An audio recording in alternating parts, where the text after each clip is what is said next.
Ashamaa harka fuunee akkam jirtanii kabajamtoota fi jaalatamtoota chaayinaa laayyaantuu asallaa jiru jalatti argamtan nagaan koo bakka jirtattis nagaa qabu isiniin jechuun jaaladha.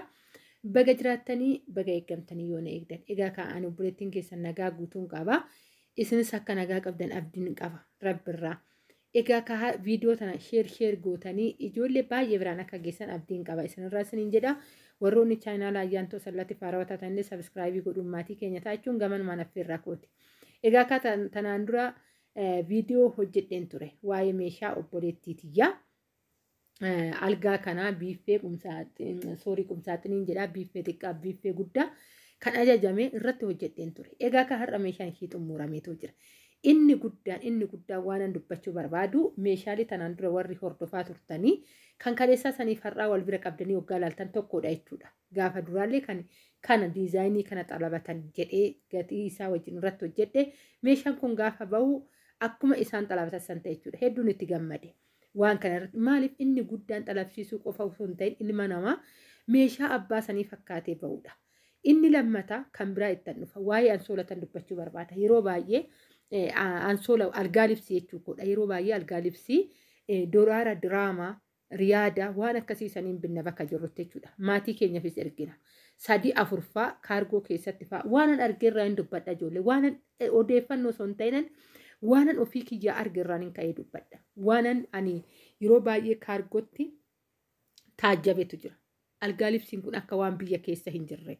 Dhugaan isin akka waan biyya keessatti argamuu hin dandeenye gatiitti baasnee finnee dhufne jechuudha. Algaa libsiin yeroo kaargoo goonuu shaanxaa waggaa ta'e 2-3 irra hin goonu. Gaafa roottoo keessattis galchine akkasuma jechuudha. Dafee baay'ata. Biyya keessa ismaartii kan ta'e, kwaalitii kan ta'e, bareedaa kan ta'e haala kanaan kan algaa keessanis ni bareechuu ni jira. Obboleettiitii asumatti han biteef algaa wajjiniin akka tiraasii jedheetan, firaashii jedheetan warratti biteef jechuudha. Algaa libsii kana baay'ee bareeda. Halluun isaatillee hallus kan feeta filachuu dandeessan haala kanaan jechuudha. Algaan kun meetira 50dha. Baay'ee bareeda. Dhugaa dubbachuuf mucimti hojjete jechuudha. Mucimti hojjete agarifatu gahe. Sababbiin isaa edaa mana yoo gahe edaa meeshichi akkatti bareeda. Edaa akkatti simboo qabeessaa edaa jedhee hagaa akkana dubbatu baay'ee dubbatu gahe jechuudha. Baay'een itti gammade. Sababbiin isaa meeshaa namaa hojjisiisanii haala bareedan hoggaa namaa bahe caalaa wanti milkaa'ina biraan jira jedhee yaadu. Akka argitan waa'ee biiffee irraa dubbadha. Biiffee kuni dumni isaa jechuudha. Girgiddaan dumni isaa mastaawutiidha. Girgiddaan dumni isaa hoggaan jedhu immoo alaanii miti keessan. Alaanii wanni dhallaxafamee jira. Maalinni maqaan isaa natti xaawulaadhaan. Alli xaawulaadhaan. Keessa xaawulaatiin mastaawutiidha. Maaliif madandaraan isaa mastaawutii miti. Madandaraan isaa xaawulaadha waan ta'eef xaawulaa sanarra meeshaa jiru fakaa haa godhee akka as ibsuuf duddi duubni isaa mastaawutii tokko mastaawutii dhedheeraa kana mastaawutii 4 qaba. Akkuma karraatitti jechuudha. Amma ilaal isatti galchaa jira isatti galchaa jira duuba 4 qaba. 4 kun gaafa asii madandaraa sun mukaa sun yookaan kan xaawulaa irra daraddaramu sun xaawulaa gaafa ta'u meeshaan keessa jiru akkasiin boqotu. Meeshaan keessa jiru fakaa jedhee akka bareedee mul'atuuf jechuudha. Mastaawutiin baay'ee biyya keenyatti rakasa ta'eetiin garuu hojii qulqullinaa hojjechuu irraa kan ka'e. Haala kanaanidha kan hojjetamanii isin jechuu jaaladha. Egaa maalinni ani eenyumaayyuu hin gorsu bakka feetanitti illee yoo hojjisiifattan biiffee qumsaaxiniidha jechuudha. Biiffee yookaan tadaraaraa fi biiffee gaafa hojjisiistanii keessa isaa mastaawutii hin godhina. Dafee caba. Cabuu osoo hin taane isa ittiin biloonii walitti qabsiifamte santu dafee gallakkifama. Gaafa gallakkifame mastaawutii cabuu miti kan sidin meeshaalee achi keessattiidha. Gasiitti baafamee bitameetu jechuudha. Akka argitan baay'een gammadee waaqayyo haa galatoomuu haala gaariidhaan bahee mucaanis immoo diizaayinii namni himateerra tokko hin dogongoru waan itti gammade keessa jechuudha. Biiffee kana gaafa meeshaan itti galee agam akka inni bareedu maaliif duddi duubni isaa mastaawutii jechuun meeshaa achi keessa jiru hatta odoo bareedaadhaa ta'uu baate bareechee as baasa jechuudha. Miidhagse mastaawutii jechuun asii mastaawutiidha karri isaa jechuudha. Karri isaa egaa kana fakkaata meeshaalee Kaa hunda isaatti nagaltanii akka argaa jirtan bakka kanatti komodiinatu iyyuu jira. Komodiina takka irratti mastaawutiin hojjetama ganaa irratti hojjetama jechuudha kan ni fe'ama. Haala kanaan taa'ee jira. Kuni cufanaa qaba kan karaa chaanuu komodiinaan masaabaa lama qabdi jechuudha. Baay'ee bareeda. Haala wal fakkaataadhaan akkatti inni bareedu simboo isaa arguu dandeessanii kana caalaa immoo gaafa galee mana qabatu mana wajjin akkatti inni bareedu kaasinitti himuu hin danda'u.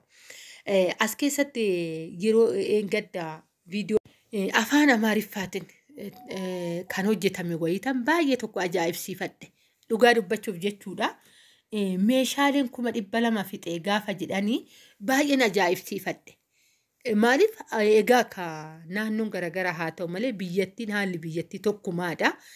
Baay'ee nagarrami haalan ofii hojjisiisuun haala nu biratti hojjisiifamuun laalee kan hoggaan jedhu ijoollee ani eenyumaa oluuf guddisuu kooti osoo hin ta'in gatiin isaa gatii jiddu galeessadha. Wanni irraa hojjetamu immoo baay'ee kwaalitii kan ta'edha.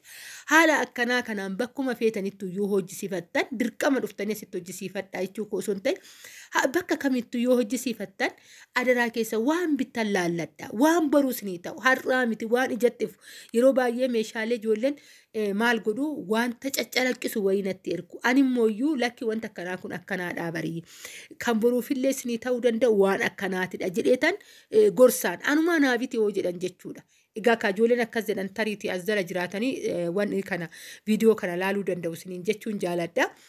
Kanaadha gaafa gorsaa kiyya waa'ee gorsaatti amma waa'ee meeshaatti. Egaa algaan yeroo jalqabaatiif kana fakkaata. Biiffeenis kunoo kana fakkaata. Meeshaa guyyaa fe'amuu hunda isaatu meeshaalee obboleettii kiyyaa bitame hunda isaatu guyyaa fe'amu makiina irratti hoggaa fe'amu viidiyoo isinii waraabeen gadi isinii lakkisa. Har'a kan meeshaaleen haala kanaan dibamee naa bahee jira. Kan fe'amu sammuna kanaadha. Guyyaa tokkoon booda fe'ama hundi isaatu wallaa qixxaate komodiina takka irratti bichaan mastaawutiin hin godhatamini ishii mastaawutii irratti hin galti. Guyyaa tokko guyyaa lamaan booda obboleettii kiyyaa meeshaan ishii fe'amee gara. Akka argitan baay'ee simboo qabeessadha. Meeshaaleen kun qalamiin isaatillee baay'ee manaaf simboo isiniin jechuun jaaladha. Isinillee filannoon keessa waan gaariirra haa ta'u isiniin jechuun jaaladha. Obboleettii kiyyaa meeshaa ishii nagaadhaan akka galuuf rabbi keessan kadhadhaa isinis bakka jirtatti nagaa naa ta'a. Baay'een isin jaaladha. Baay'een isin kabajaa. Baay'ee.